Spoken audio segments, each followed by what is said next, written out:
Hey everyone, welcome back to my channel. This video has been highly requested for years and I realized I never actually filmed a proper gel manicure tutorial. I've done a ton of lives, I've done a ton of mani with me's, but I've never done a really good explanatory, is that a word, explanatory?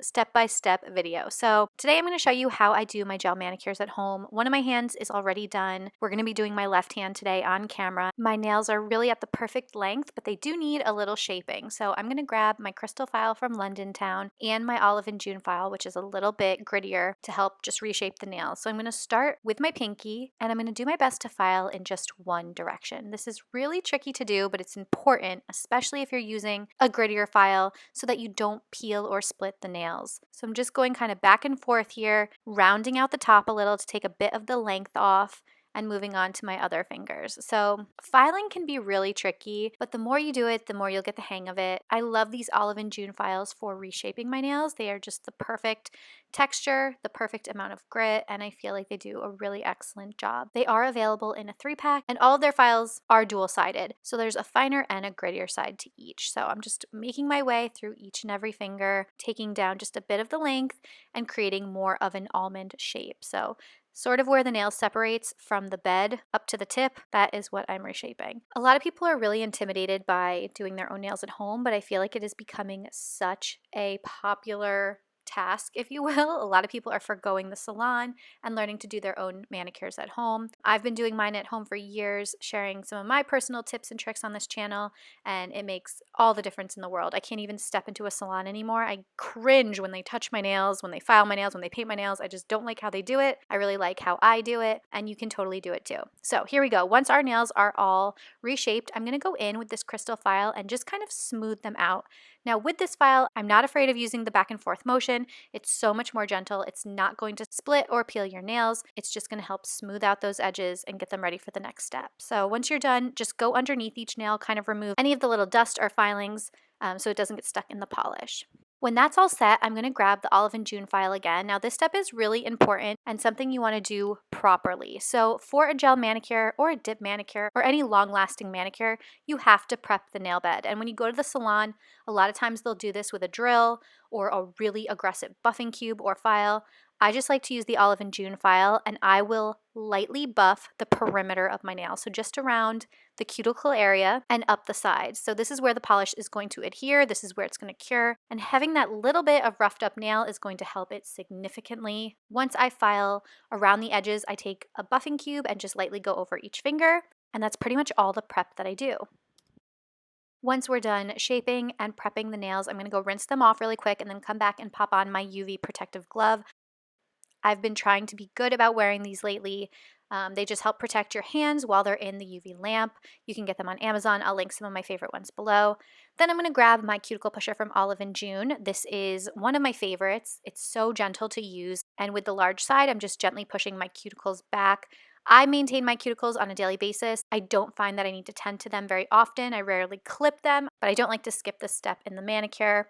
Once that's done, we're going in with the Gelish pH Bond. This is a dehydrator. This is going to help remove any oils, any dust, anything that's remaining on the nail plate and get it ready for our first coat of polish. So I like to use Gelish products exclusively. I just find that they work incredible. I've been a huge fan of Gelish for many, many years. Starting with their foundation, I'm going to do a nice base coat on each fingernail and try to cap the edges. You don't want to use too much polish for this step because we are going to be doing 2 coats of color and a top coat as well. So we don't want our polish to be too gloopy, too thick. We want it to cure nicely. This base coat is just going to be a perfect foundation for the rest of the manicure. As you're painting, do your best not to get any polish on the cuticle or the skin around the nail. If you do, it's totally okay. Just make sure that you remove it either with a fingernail or an orange stick or cuticle pusher, whatever it may be, before you pop your nails into the light. Because if you cure polish onto the nail, it's going to encourage lifting and peeling, and we do not want that. So once all of the nails have a coat of foundation on them, you are going to pop them into your lamp and cure them for the recommended time. Once that's all done, pull them back out and grab your color. Today I am using All American Beauty. This is from the 2019 Forever Maryland collection. This is one of my favorite gelish polishes of all time. It's just a light milky pink. You can never go wrong with it. It's a beautiful classic neutral. And I'm painting a nice coat on each of my nails. Again, try not to get any polish onto the cuticle or the skin around the nail, and don't overload your brush. You want enough polish that the nail is going to be covered, but you don't want too much that it's going to be gloopy and thick. I love the gelish brushes so much. They are the perfect width. They work so well on my nails. They never apply streaky. They are just a superior brand. You can see that one coat of this polish is going on flawlessly. I am going to do 2 today. You could honestly do 3 if you wanted something a little more opaque, but I love the look of 2 coats. Once that first coat of color is applied, pop those nails back into the lamp to cure. Once they come out, we're on to coat 2 of color. I find the second coat to be so much easier to apply. You've already got that base. You've already got that first coat of color. The second coat of color is just like the icing on the cake. So on each finger, I'm just applying a good amount of color to really bring it out, really make it pop. I absolutely am loving how this manicure is turning out. Once that second coat is applied, I'm popping it back in the lamp before we move on to our final coat, which is the top coat. So this is the gelish top coat. I love this formula. It's so glossy, so shiny, really easy to work with. I do find that it's a little runny, more so than their other polishes. So be careful with the amount of product you put on your brush when it comes to the top coat. You don't want this to flood the nail bed or the cuticle. It definitely has happened to me a time or two, and it happened during this manicure as well. I'm making sure to cap the edges of my nails, and I'm going back to do any cleanup before I cure this final coat. This part is really important. Take a moment to just remove any polish that may have slipped into the cuticle. Once that top coat is cured, we're going to go in with our cleansing solution. I just have some isopropyl in an old spray bottle that I use. They do make cleansing solutions for this purpose, but rubbing alcohol works just as well. Spritzing each nail and rubbing them down with a cotton round. You don't want to cleanse your nails between coats. That sticky layer is really going to help the layers stick and adhere to one another, so just do this at the end. Then I'm going to grab my crystal file again and go in and just lightly file the edges if I feel anything sticking or poking. It's just going to help smooth that out. And then the final touch is a little cuticle oil. This is my sweet almond cuticle oil. I love it so much. I attribute a lot of the health of my nails to this product. Applying just a little bit to each finger and gently rubbing it in to complete this manicure. So this is really it. This is how I do my nails at home.